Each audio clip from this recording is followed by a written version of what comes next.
బట్టతలతో బాధపడుతున్నారా? ఆధునితనమైన పద్ధతిలో hair transplantation చేయబడును. Face clinic, Hyderabad. నమస్తే రమగారు. నమస్తే జయ. రమగారు, అత్తా కోడళ్ళ గురించి ఏదైనా మంచి కథ చెప్తారా? అత్తాకోడళ్ళ తగాదాలు ప్రపంచ ప్రసిద్ధి. రోజులు మారాయండి. మరేంటవా జయ? ఖచ్చితంగా మారాయి రమగారు. నువ్వు భలే ధైర్యాన్ని ఇస్తున్నావు జయ. నాకు నిజంగా మారాయి. గజం కేవలం 500 రూపాయలతో 1210 గజాల భూమి కేవలం 6 లక్షలు మాత్రమే. కోడళ్ళు రాబోతున్నారడా? లేదు, మీరు ఫ్రెండ్లీ అత్తగారు రమగారు. నేను చాలా ఫ్రెండ్లీ జయ. 100%. కానీ నిజంగా రోజులు మారాయండి. ఒకప్పటితో కంపేర్ చేసుకుంటే మనం చాలా తక్కువ వింటున్నాం. అంతే అంటమ్మా. ఫ్రెండ్స్గా ఉండే నేచర్ని మనం చూస్తున్నామండి.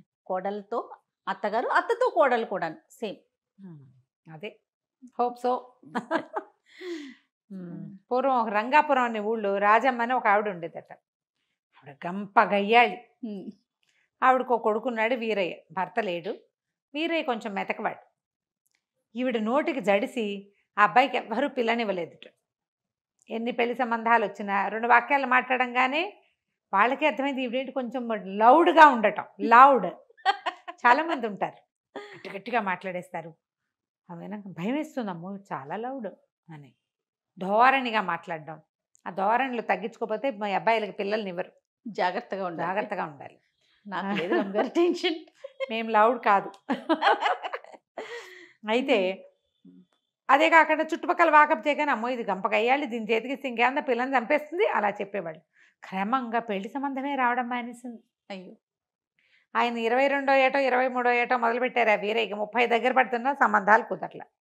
అయితే ఏమైంది, ఒకనాడు ఇతను ఏదో పక్క ఊళ్ళో ఏదో గేదెల బేరం కోసం వెళ్ళి ఆ ఊళ్ళో చెరువు గట్టున మంచినీళ్ళు తెస్తున్న ఒక అందగత్తెని చూసి ఎంతో బాగుందని ఎవరినో కనుక్కున్నాడు. మీ వాళ్ళేనోయ్ అన్నారు. ఇతను వాళ్ళ ఇంటికి పోయాడు. మీ అమ్మాయిని నాకు ఇచ్చి పెళ్లి చేయండి అని అడిగాడు. అడిగేసరికల్లా ఆ పిల్లని లోపలికి మజ్జిగదేమ్మా అని లోపలికి పంపించి వాళ్ళ నాన్న చెప్పాడు, బాబు మీకు తెలుసో తెలీదు అనండి, మా పిల్ల బ్రహ్మరాక్షసి.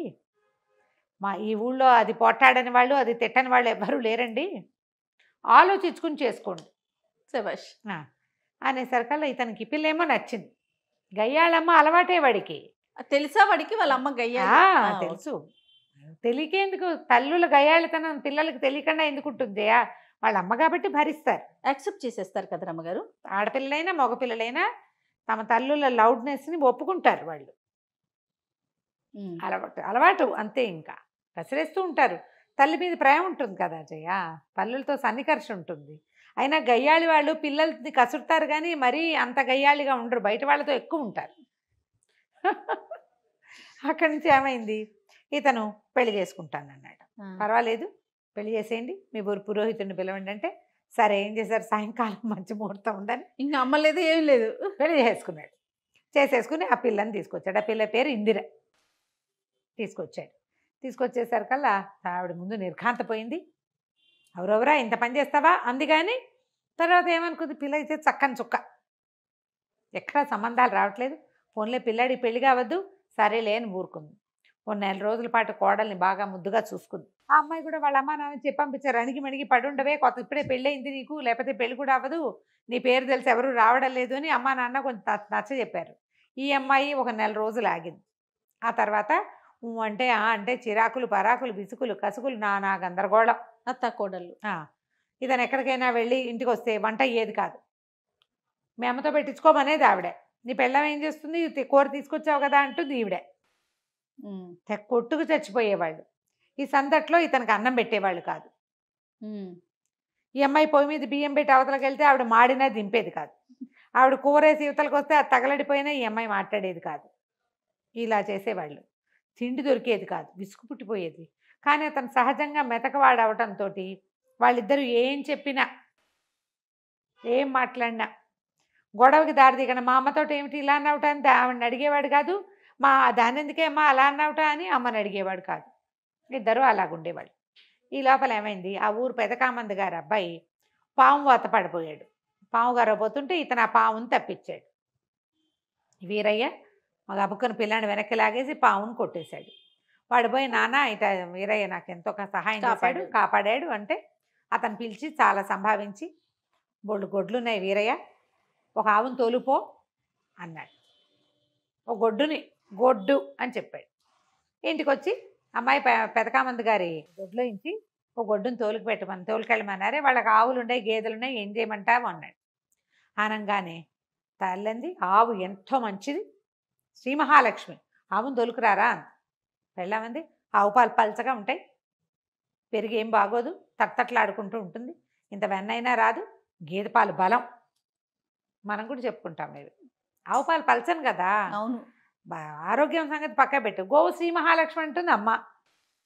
గేదె బలం, గేదె పాలు బలం, గేదెకి వెన్న వస్తుంది, గేదె పాలు అయితే ఏముంది అంత వెన్న వస్తుంది, నెయ్యి కొనుక్కోబడలేదు. చెంబడి పాలు ఇచ్చిందంటే బయట ఎవరికైనా పోస్తే 10 రూపాయలు కూడా వస్తాయి. ఆవు పాలతోటి ఏమొస్తుంది? వైద్యానికి తెప్పిస్తే ఆవు పాలు ఎందుకు పనికిరావు అని చెప్పి పెళ్ళాము. ఇక కొట్టుకున్నారు. తేలలేదు కథ. ఆవు గేదె తేళ్ళ. అక్కడి నుంచి సర్దుకున్నారు. మర్నాడు కామంది గారు పొలం నుంచి తిరిగి వస్తూ, ఏరా వీరయ్య, గొడ్డును తీసుకెళ్తామని అన్నావు కదరా అనేసరికల్లా ఇతను అన్నాడు, బాబు మా ఇంట్లో తగదా అండి, ఆవా గేదె అని కొట్టుకుంటున్నారంటే, గేదెలు ఎక్కడవిరా, గేదెలు ఇవన్నీ ఆవులే ఉన్నాయి, రేపు తీసుకుపో, ఒక ఆవును తీసుకెళ్ళి నీకు ఇస్తానని ఇంట్లో కూడా చెప్పాను, నువ్వు వెళ్తే ఒక 2 గడిమొప్పులు కూడా ఇస్తారు, జనపకట్ట ఉంది అది కూడా తీసుకుపో అన్నాడు. ఇంటికి వచ్చి, అమ్మ కామంది గారింట్లో గేదెలు లేవుటే, ఓన్లీ ఆవులే ఉన్నాయట అనేసరికల్లా అప్పుడు ఏముంది, ఇకనేమి తెల్లటి ఆవును తోలుకురారా అంది వాళ్ళమ్మ.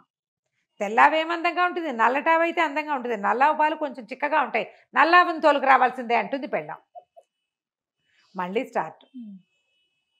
ఏంటి నీకంత తెలిపిచ్చి అంటే, నీకు మాత్రం నలుపుకేం తక్కువ, నువ్వు నల్లగా లేవా అని కోడలు అంటుంది. నీకు నలుపు ఎందుకు పనికిరాదు, నువ్వు మాత్రం నల్లగా లేవా, ఓకే, నువ్వేమైనా పెద్ద అందంగా ఉన్నావా అని. తెలిపైతే ఏమి తెలుపు, నీకు తెలుపు కాబట్టి తెలిపే కావాలి, ఇలా కొట్టుకున్నారు. 2 రోజులు వెళ్ళల. 3వ రోజున మళ్ళీ కామంది గారు కనపడ్డాడు. ఏరా గొడ్డిస్తానంటే వద్దా నీకు వీరయ్య, తీసుకెళ్ళవేమిట్రా అన్నారు. అనేసరికల్లా, బాబు ఏం చేయనండి, మా ఇంట్లో చాలా తగదా అండి, వాళ్ళిద్దరూ తెక్కొట్టుకుంటారు, మా అమ్మ అదంటుంది, మా ఆవిడ ఇదంటుంది, పడలేకపోతున్నాను, అత్తా కోడళ్ళ గోల, అందుకని ఇంకా తీసుకెళ్ళలేదండి అన్నాడు. అనేసరికల్లా ఆయన అన్నాడు, నాకు అత్తా కోడళ్ళ గోల తెలియదురా, 2 పెళ్ళాల గోల తెలుసు, నాకు 2 పెళ్ళాలు ఉండటం బట్టి వాళ్ళు అలాగే కొట్టుకుంటారా, వాళ్ళు ఒకళ్ళకొకళ్ళ శత్రువు, వాళ్ళకు ఒక బలమైన శత్రువు ఉన్నాడు అనుకో, వాళ్ళు చచ్చినట్టు ఉంటారు అంతే అన్నాడు. అనేసరికల్లా ఏం చేయమంటారు బాబు అన్నాడు. ఏముందిరా, వాళ్ళల్లో వాళ్ళకి తగాదాలు పెట్టకూడదు, ఇద్దరిని లైన్లో పెట్టాలి ఒకడివే అనగానే వేరే బాగా ఆలోచించుకున్నాడు. చెట్టు కింద కూర్చొని సాయంకాలం కామంది గారింటికి వెళ్ళి బోల్డ్ ఆవులు, 100 ఆవులు, వాటిలలో ఒక మంచి కపిలని తీసుకుని వచ్చేసాడు. ఎర్రగా ఉంటుంది కపిల.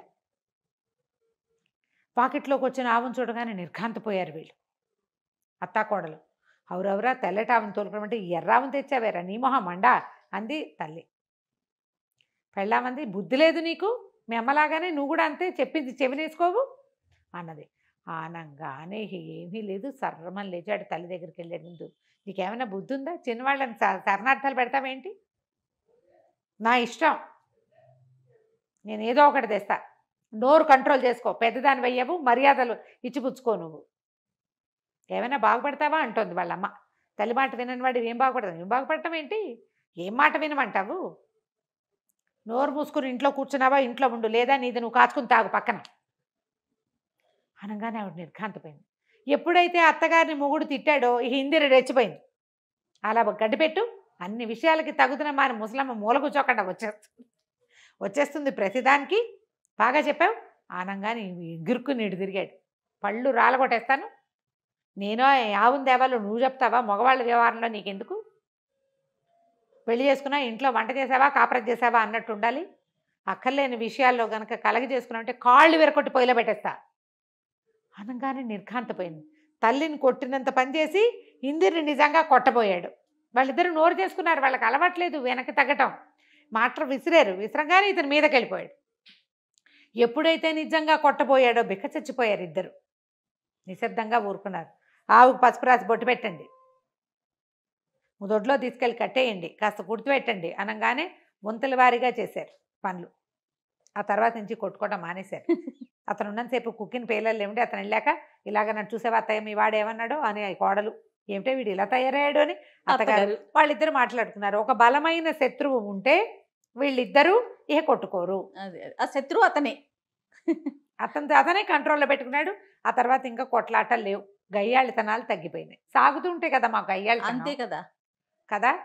ఈ కథని ప్రతి అత్తగారు కోడలు వినాలి, ప్రతి కుమార్ రత్నము వినాలి. అంతే. వింటే ఈ గొడవలు తగ్గుతాయి. కథ కంచికి మనం వింటాం. నమస్తే రమ్మగారు. నమస్తే.